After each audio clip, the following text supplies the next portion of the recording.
Good afternoon, everybody. This is Susan, and let me make sure that we are recording here. We are recording. Okay, so this is Susan Schaefer. This week, we're taking a virtual vacation to Iceland.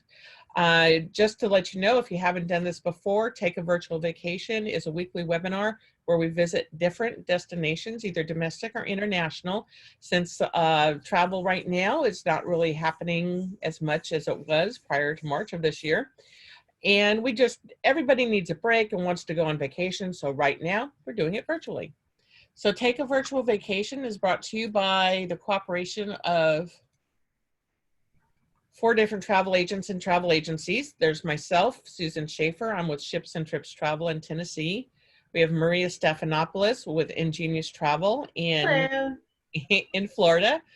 Barbara Oliver with All Together Now Travel in California, and Gail Sherman with Wine Lovers Travel also in California. So the 4 of us came together, created Take a Virtual Vacation as a group on Facebook, and we're the ones that are putting together these webinars. So if after this webinar or any webinar or in the future, if you have any questions about any of these destinations, or when it's time to book travel, feel free to contact us. Our email addresses are here, and we would be more than happy to answer your questions or help you book your travel.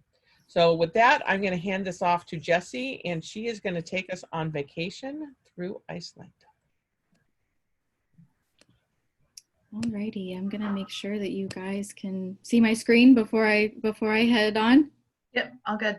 Perfect, thanks guys. Hey everyone, my name is Jessie Bly. I work for a company called Emerging Destinations, and we have the pleasure of representing 2 companies in Iceland, Iceland Pro Cruises and Iceland Pro Travel, and I'm so excited to take you to the destination today, one of my favorite destinations, and what I hope to be on your bucket list, and one of the first places that you start thinking and planning your next trip to after the world isn't so crazy anymore. So thanks so much, Susan and Maria, and to the other 2 travel agents for inviting me. This is definitely one of my favorite destinations, so I'm really happy to be doing this today. So hopefully you guys know a little bit about Iceland, but I'm just going to give you a brief rundown and introduction to the country. So Iceland is located in the Atlantic Ocean between Greenland and Norway, and just below the Arctic Circle. So just to give you an idea of size, it's about 40,000 square miles, which is similar to the state of Kentucky. So although it might look quite large, it's very small in just comparison with some other countries, of course. There are only 340,000 inhabitants in Iceland, which might be quite shocking to some of you. I'm from Atlanta, so you know there's 3 million plus residents in the metro Atlanta area. So just to put Iceland in perspective, only 340,000 inhabitants. Reykjavik is the northernmost capital in the world. So Reykjavik is the capital of Iceland. Just a little fun fact for you, maybe a bucket list item to visit the northernmost capital of the world. Iceland is also the most sparsely populated nation in Europe, going back to those 340,000 inhabitants. And it's also the most eco-friendly country in the world in terms of energy sources. So we'll touch on a little bit of geothermal activity and all the ways that Iceland is just giving back to the earth in their eco-conscious mindset, and for helping to explain to travelers how important it is to travel eco-friendly. So that's just a little bit about Iceland. I wanted to give you just a little bit of idea about the climate as it's ever changing, and I think it might be some questions that you guys might have about the temperature and the weather. So I wanted to touch on the climate. So the warm Gulf Stream has a positive effect on Iceland's weather, but you can experience the 4 seasons in one day. Iceland has a funny saying that says, if you don't like the weather, stick it out for 30 minutes and it'll probably change. So I definitely experienced that when I was there, constantly putting back on my parka and taking my parka off and taking off my thermal pants. So it's definitely ever changing, but it does have a moderate maritime climate with a cool summer and mild winter. So the average temperature in the winter is about 23 degrees Fahrenheit to 41 degrees Fahrenheit. And the average temperature during the summer is 50 degrees Fahrenheit to 59 degrees Fahrenheit, and it can even reach up to 68 degrees Fahrenheit. So I think a lot of people think that Iceland can be quite cold, but during the summer months, it's very enjoyable actually. So summer months in Iceland is about around May to early August. So that's when you're going to get your midnight sun, which is when the sun essentially never sets. So if you're wanting to have more daylight, more time for excursions, more time to explore, the puffins have migrated to the country. So it just kind of depends on what you want to see. But if you're wanting to experience the midnight sun in the summer months, May to early August is a great time to travel to Iceland during those summer months. Then the winter months begin in September and go to March, which is a great time to see the northern lights. So the midnight sun will fade away, the northern lights will start peeking out, but of course you sacrifice the warmer climate and the puffins and longer days for the northern lights and a cooler climate. So it kind of depends on what you want to see, what you want to do, but Iceland is a year-round destination. So back to Reykjavik, the northernmost capital in the world. This is a bustling city with tons of bars, restaurants, museums, history, culture. It's a beautiful way to start your journey in Iceland. Keflavik is the international airport that you fly into, and Reykjavik city center is about 45 minutes to an hour drive, so it's quite close to the international airport. What you're looking at here is Harpa Music Hall. So they'll do opera performances and other unique art performances and stuff. So if you're interested, stop into Harpa Music Hall, where you can either take a tour or view one of their shows. Also, most of the cruises, if you're interested in cruising Iceland, depart from Reykjavik. So again, a really great way to start your journey in Iceland.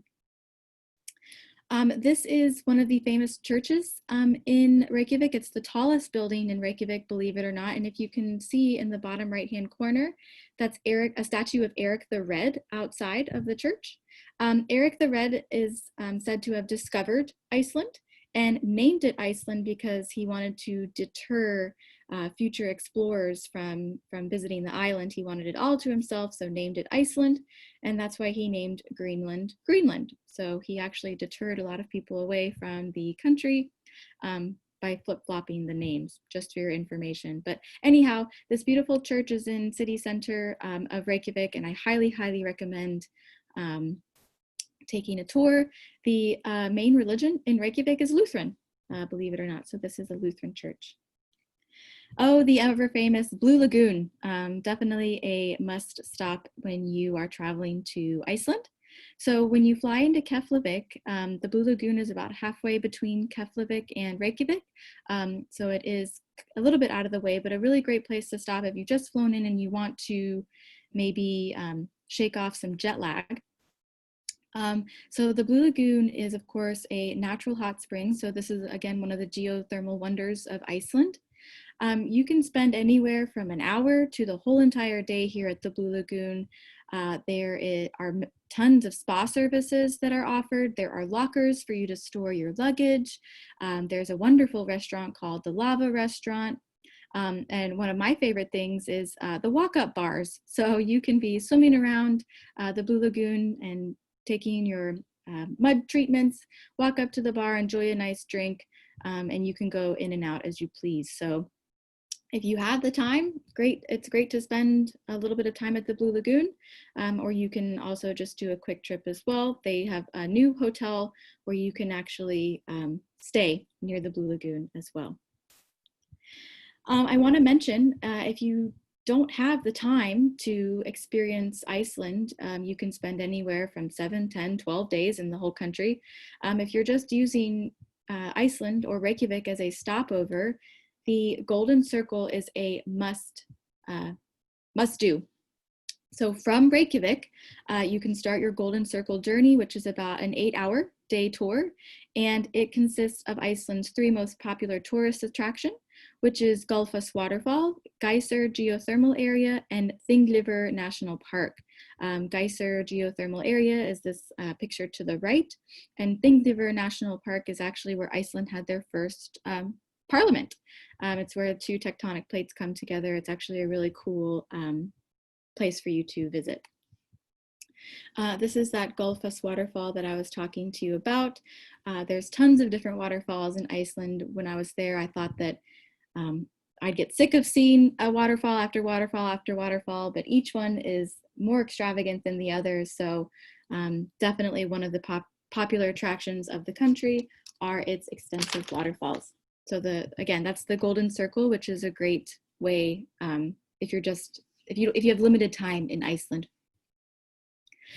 So how to travel around Iceland? There are several different ways you can get around. So Iceland's Ring Road, or Route 1, is a road that circles the entire island. So if you are adventurous and would like to try self-driving, it's very, very easy to navigate, and the stops and attractions are easily marked along the way. So if you're interested in driving the Ring Road, it's very easy. Of course, you can also hire a guide if you'd like to take you around the Ring Road. But we'll talk a little bit about flying and getting to the other popular attractions and cities of Iceland as well. But Ring Road is definitely a wonderful way to really see the whole country, as it essentially is a circle around the entire country. So what I wanted to do is break Iceland into 4 parts: the north, east, south, and west, just to give you an idea of some of the landscapes and highlights of the area. I could spend hours talking about each of these areas. I promise you that I won't, but just wanted to give you an idea of just the different landscapes of Iceland. So in the west, we start with Snaefellsjokul Peninsula. I know that sounds like maybe a Sesame Street character, but the Snaefellsjokul Peninsula is actually described as Iceland in miniature due to its many different landscapes, dramatic fjords, snow-capped mountains, sandy beaches, and even small fishing villages. So you can really get a great taste of Iceland in the west and towards the Snaefellsjokul Peninsula.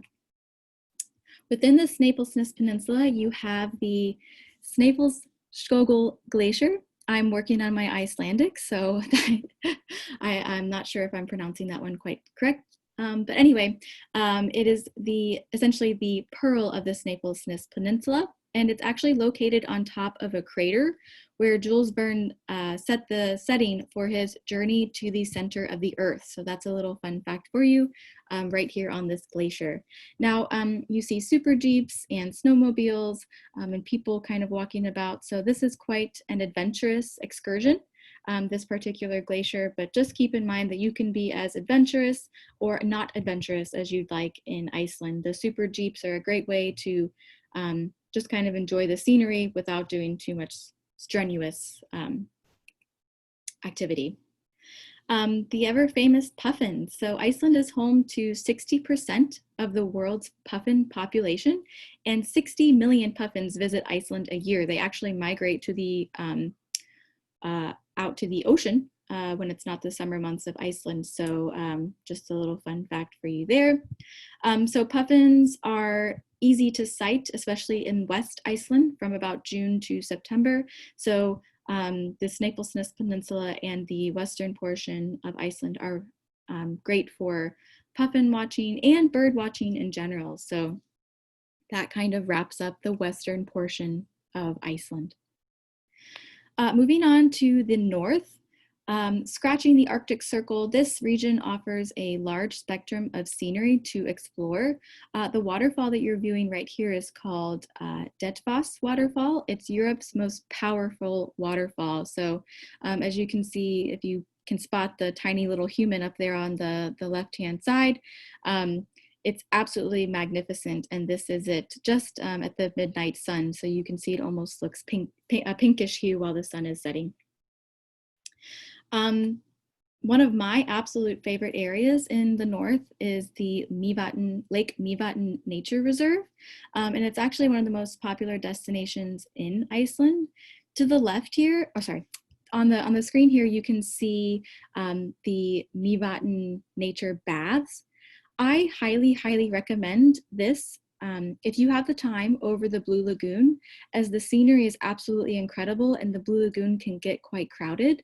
Of course, it's a must if you don't have the time to get to the north, but Lake Myvatn is the exact same thing. It's a geothermal hot springs, just a little bit smaller and less crowded in the northern part of Iceland.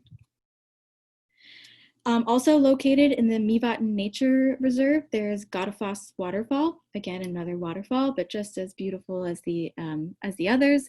This is the waterfall of the gods, and just kind of creates this half moon circle and beautiful, beautiful flowing water over the edge. I really loved Godafoss Waterfall in Lake Myvatn.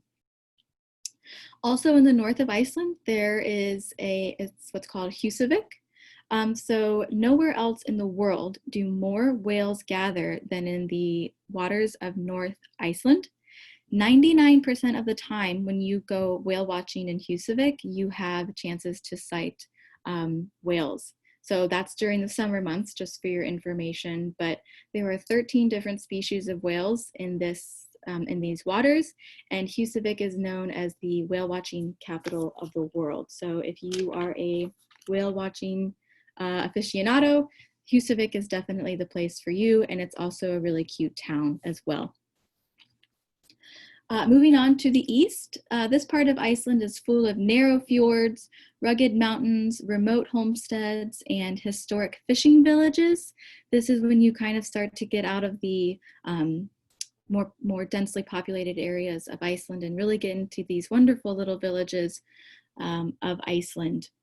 There are a variety of hiking trails, and you can even meet the Icelandic horse, which there are 80,000 of in Iceland. So really, really cool that everyone wants to see the Icelandic horse. But to the left here is a small fishing village called Siglufjörður. It has a wonderful museum for you to visit that you can just kind of see the history of Iceland's fishing. And then of course the Icelandic horse there that you can see on the right. There are several that are wild, but there are also several that are tame. You can, anyone can ride the horses. We offer anything from, beginner to advanced riding. So you can really get an experience on an Icelandic horse in Iceland. So in the south, moving on, we've now completed our circle in Iceland.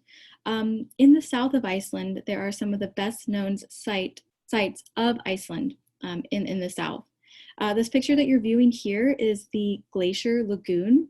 So within this lagoon, large pieces of ice break off the glaciers and then float to the sandy shores of Iceland's black lava beaches and sparkle almost like diamonds, which you can see here. So it's a really great contrast between the glaciers and the black sand beaches. So Glacier Lagoon is definitely a must if you're in the south. Also in the south, it's quite popular for, again, more waterfalls. This is the South-Skogafoss Waterfall and is probably the most popular waterfall in the south. So we actually stopped here when we traveled to do a glacier walk. So again, each waterfall is completely different, but this one is definitely the most popular in the south. So the Highlands are quite different. So we've essentially just circled the island traveling along Ring Road, but what is in the middle of Iceland? So most of the country is the Highlands. So it does take up most of Iceland. So away from the crowds and the hustle and bustle of the ring roads, the Highlands offers silence and serenity. This definitely is a little bit more adventurous of an activity. You do need a 4x4 vehicle to travel throughout the Highlands, and there are no hotels essentially, mostly just camping. But you can definitely make it through the Highlands in one day. So if you're interested in taking in these vast, vast landscapes with the snow-capped mountains and just get a different landscape of Iceland, the Highlands, excuse me, are definitely a great place to visit. Wonderful hiking and trekking in the summer months, and there are a number of geological elements and lava fields. So the Highlands are definitely, if you have the time, a great place to touch on. So again, I mentioned the 4x4 vehicle. If you would definitely need a guide for traveling throughout the Highlands, but some of those crazy landscapes that I was talking to you about, you can see here on the right. So I mentioned how to get around kind of at the beginning. So mostly, if you're interested in self-driving, of course, it's easy when you're following along Ring Road. You're also welcome to hire a private guide if you'd like to take you around to the several different sites of Iceland. I'd recommend flying from Reykjavik's city airport to any of the popular destinations throughout Iceland. You can easily book those, or just to make it even easier on you, Iceland also offers some cruising options. So I just wanted to quickly give you an idea of what a cruise might look like if you choose to go that route when traveling through Iceland. This ship that you see here is called the Ocean Diamond. It's only 199 passengers, so we are most certainly not a mega ship. All of the cabins are outside cabins, and there's a variety of different cabin categories. But this essentially is your floating hotel. So if you'd like to drive your way around Iceland and stop in at the various hotels, you most certainly can.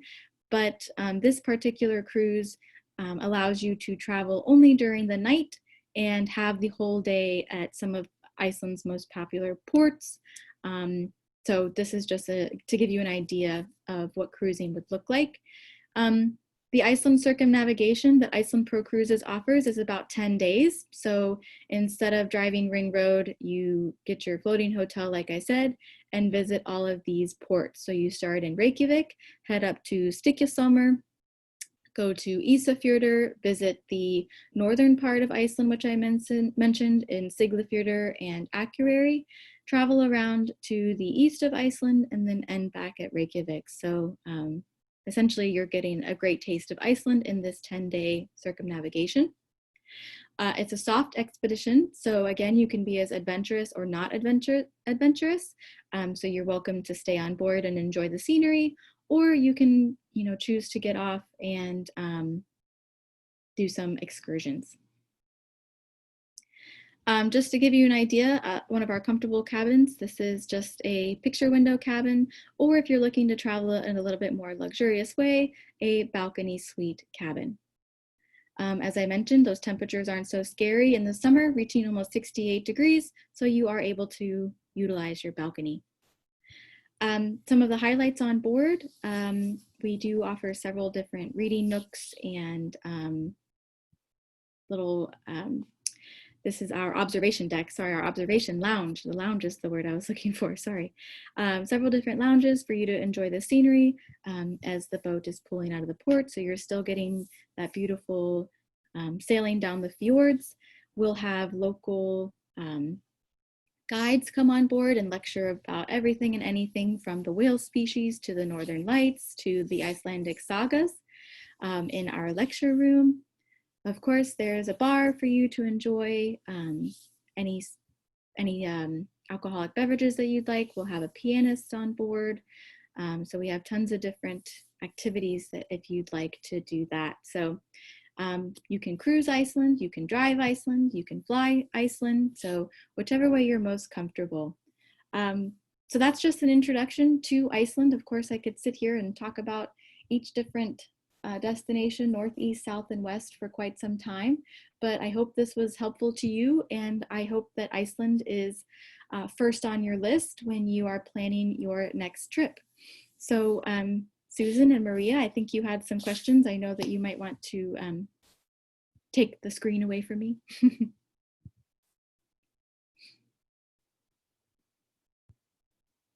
All right. There we go. Susan, you're still muted. I don't know if you know that. I fixed that. Okay. All right. So Maria, do you want to start with the questions that you've got? Sure. I have a question from Julie. I need to know how to pronounce the names of the cities, which thank you, Jessie, for pronouncing the ones that you did pronounce throughout the presentation. You know, it's not the most beautiful language. It's quite harsh. So it's definitely difficult. So Julie, I feel your pain. I struggled for quite some time to even be able to pronounce the few Icelandic cities that I did mention. What I'm going to do is I have a great blog with an Icelandic colleague of mine pronouncing several of the at least ports of call for the cruise that we spoke about. And it's him just repeating the word and kind of saying it very slowly and breaking it down so you don't sound like you're trying to sneeze when you're pronouncing these ports of call. So I'll send that to Susan, Maria, and the other agents, and we'll get that out to you. Wonderful. Okay, you touched on the number of days you should spend in Iceland. Can you elaborate on that just a little bit? Sure, of course. So as I mentioned, Iceland's a year-round destination, so we hope that you have, you know, a week plus to spend with us. But, you know, if you're just wanting to touch on the country and stay in Reykjavik and do day tours out of Reykjavik, you could even do a 5-day trip. I personally would not recommend anything less than 7 days so that you can really get a grasp of the island. You saw how different the landscapes were from the north, south to the east and the west. If you have the 10 to 12 days to spare, that's definitely a sweet spot. Okay. Do the hotels have blackout curtains? Boy, that midnight sun is harsh when you're trying to sleep in and overcome your jet lag. So the city hotels do have blackout curtains. If you're staying at something quaint and authentic like a B&B, a bed and breakfast in the countryside, they most likely won't. So highly recommend that you bring an eye mask. Great. Susan, that's all the questions I've got. Okay. So Gail asked what animals live in Iceland. I know you already mentioned puffins and 13 species of whales, but what other animals might they see if they visit Iceland? Sure. So hi, Gail. Definitely the puffins are a main attraction. And then I did mention those 13 different species of whales in those northern waters. There's also reindeer and several different other species of bird life. I believe I also have a blog on the wildlife of Iceland that I'd be happy to pass along to you guys as well. Oh, that's perfect. Okay, now Steve wants to know how late in the summer does it stay warm enough to swim outside? Steve, that's a great question. So as I mentioned, the Blue Lagoon and the Lake Myvatn nature baths are actually geothermal hot springs. So those stay hot year round. It's actually quite interesting to be in one of the geothermal baths while it's snowing. So yeah, they're open year round. You can swim outdoors year round. Of course, it might be a little more comfortable during those summer months of May to early August.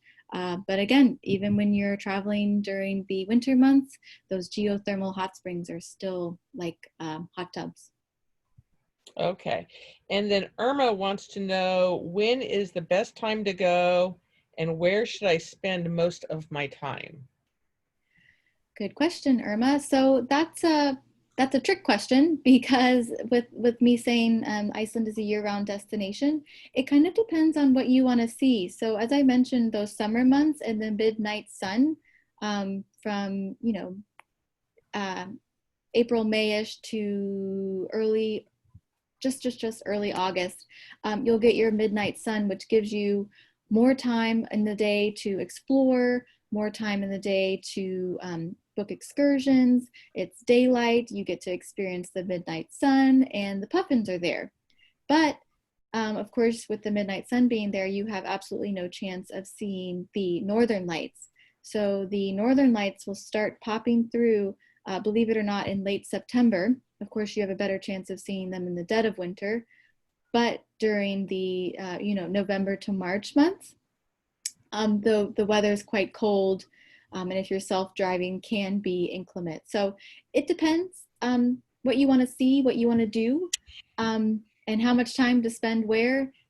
Gee, that's also a trick question. You can do day tours out of Reykjavik, or you could even stay in the north and see a good part of the island there. So it depends on what you want to see and what you want to do. Okay, that is the final question that I have. So that, I think, is it. Do you have any more, Maria? No, I'm all set. Okay. So with that, we're going to, end the recording. The recording will be available in the Take a Virtual Vacation Facebook group. And then again, if you need to, reach any of us to ask any questions, you can get a hold of Maria, myself, Gail, or Barbara. If you have questions specifically about Iceland, if we don't have the answers, of course, we can reach out and get those answers for you. Or if you would like to start planning a trip in 2021 to go to Iceland, obviously, we'd be more than happy to help you with that. So with that, I'm going to end the recording and say farewell until next Tuesday, when we start our webinars on Tuesdays instead of Thursdays. Thanks, guys. Thank you, everybody.